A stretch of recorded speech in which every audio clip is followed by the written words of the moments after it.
I want to tell you something that took me 2 years to say out loud, and another year after that before I could say it without my hands shaking.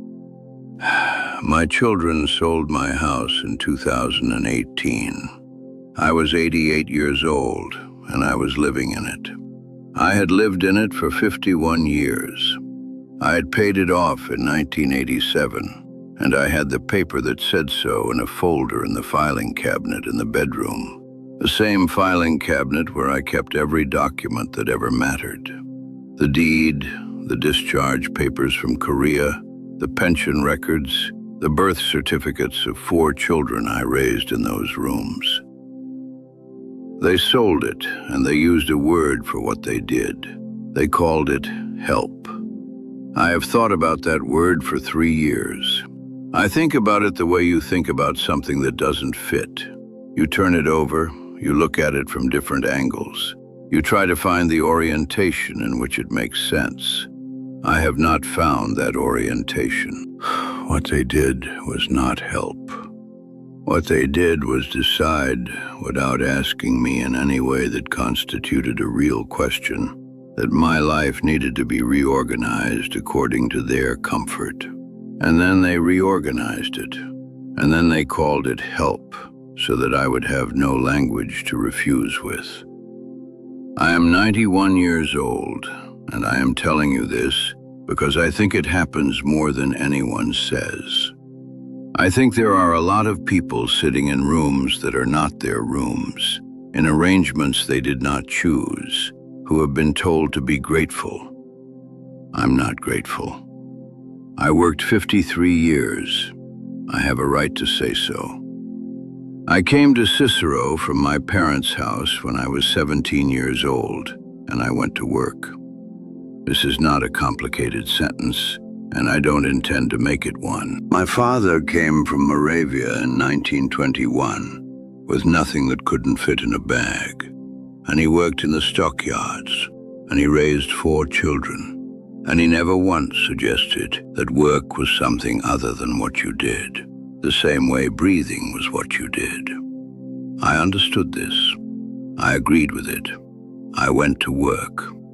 I did 2 years in Korea first, 1951 and 1952. Came back to Cicero in the fall of '52 with both my legs and most of my hearing, and enough of myself intact to get on with things. I went back to the plant. I married Helen Novak in 1953, the daughter of my father's friend from the parish, a woman who ironed everything, including dish towels, and who could stretch $1 the way other people stretch bread dough, which is to say, further than you'd think possible, and without complaint. We bought the house on 54th Avenue in 1967. 3 bedrooms, full basement, detached garage, the same block where 2 of Helen's cousins already lived.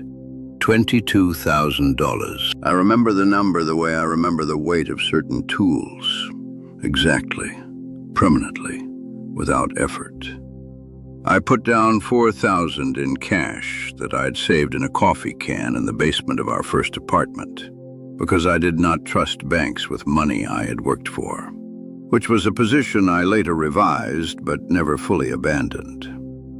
I raised 4 children in that house: Michael, Diane, Robert, and Patricia. I put all 4 of them through school, not college. I want to be precise about this. I put them through school, and they put themselves through college, those who went.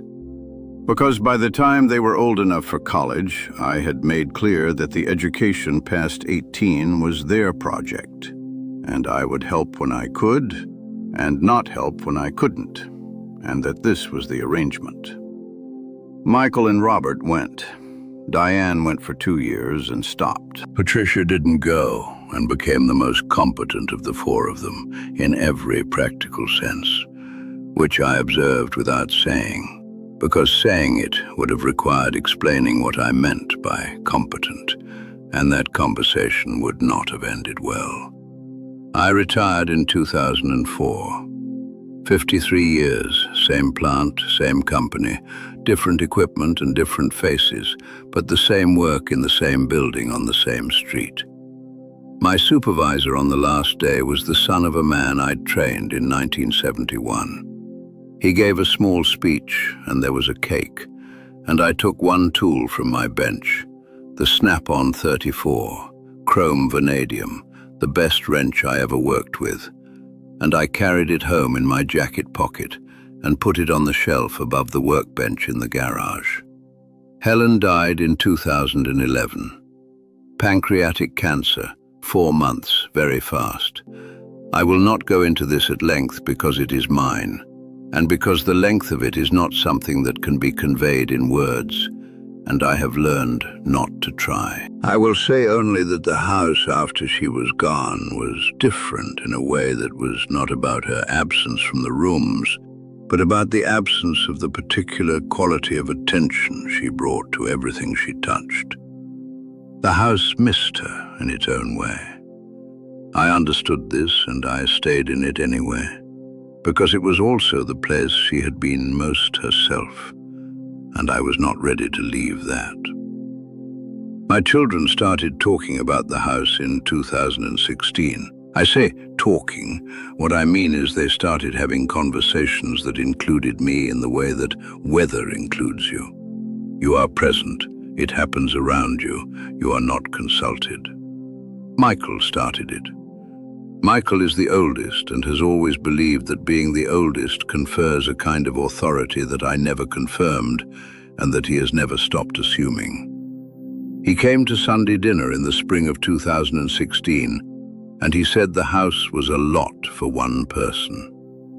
I agreed that it was a lot for one person and that I was managing it. He said the stairs were a concern. I told him the stairs were 14 steps, and I had been climbing them since 1967, and I expected to continue.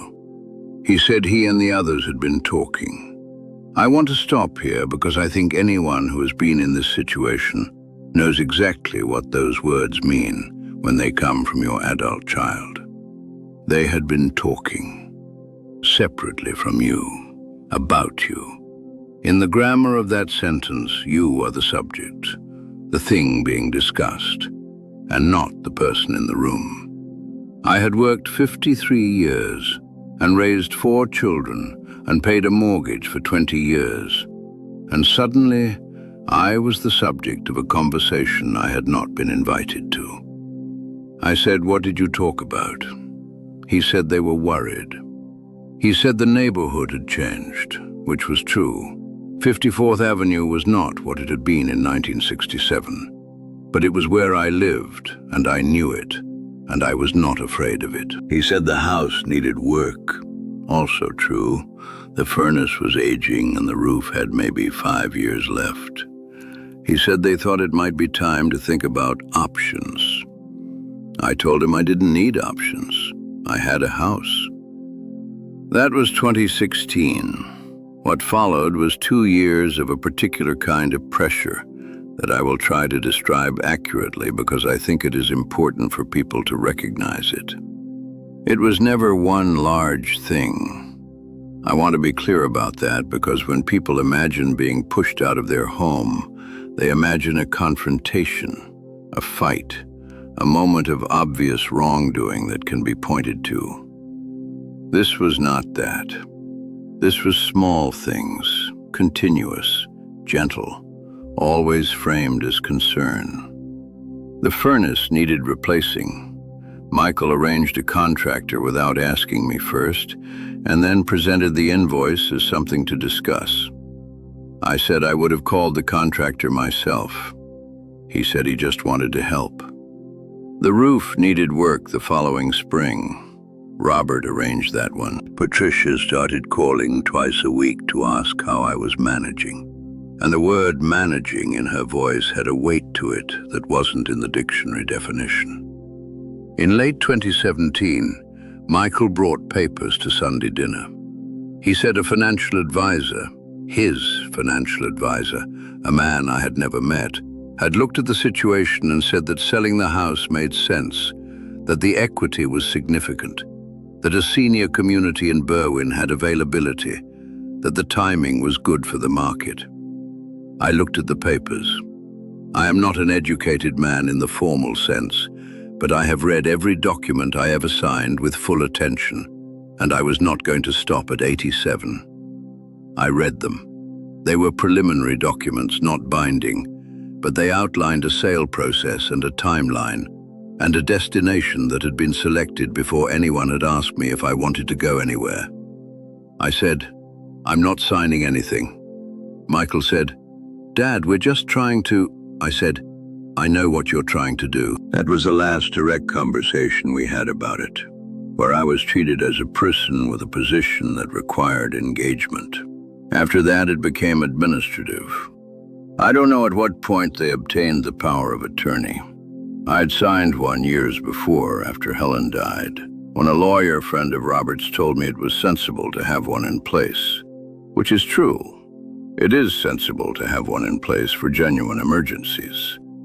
I signed it, understanding it to be a document for emergencies. I did not understand it to be a document that could be activated by a consensus of my children when they decided that my preferences had become inconvenient. I'm not a lawyer. I understand now that I should have been more specific about the terms.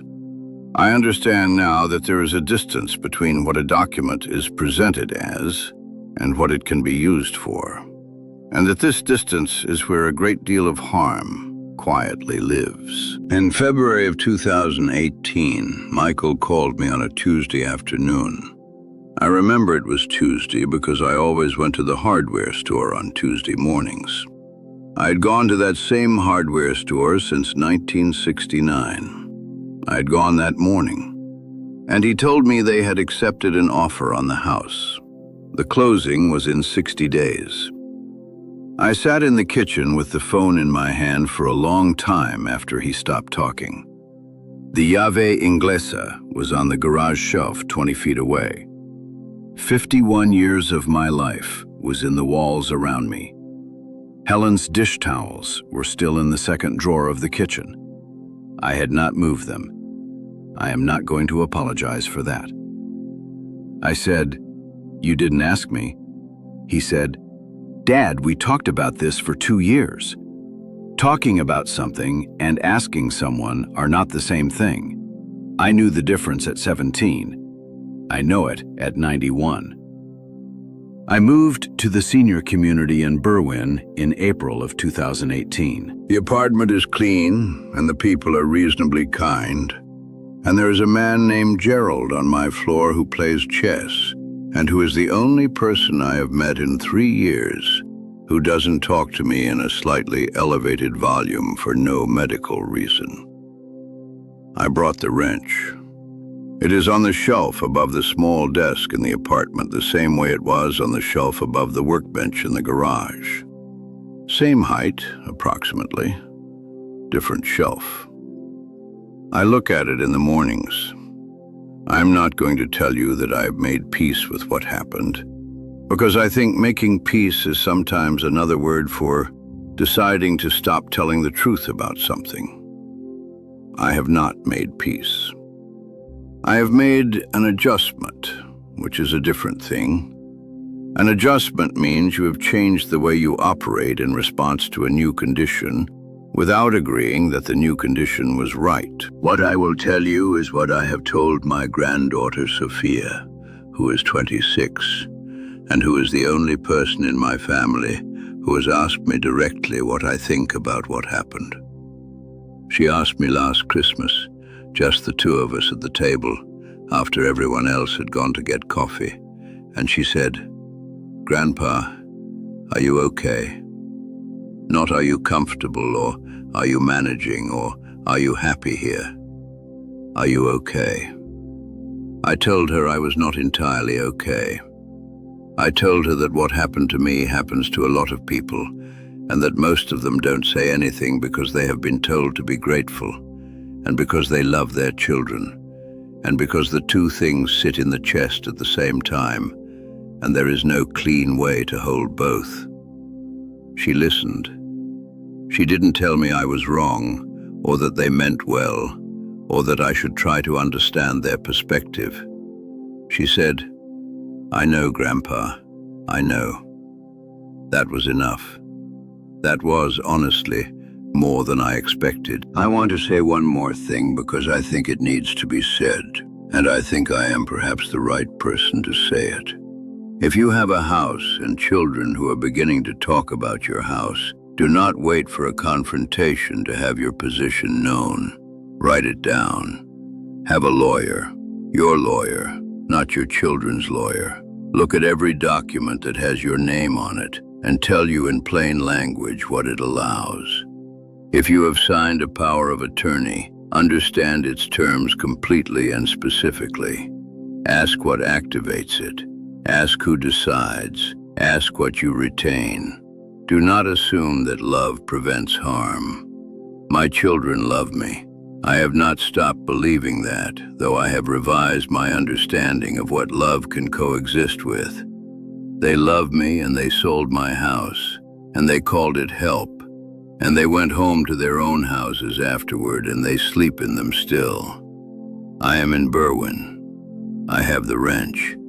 53 years. I built things with these hands that are still being used by people who don't know my name. That's mine. Nobody signed that away.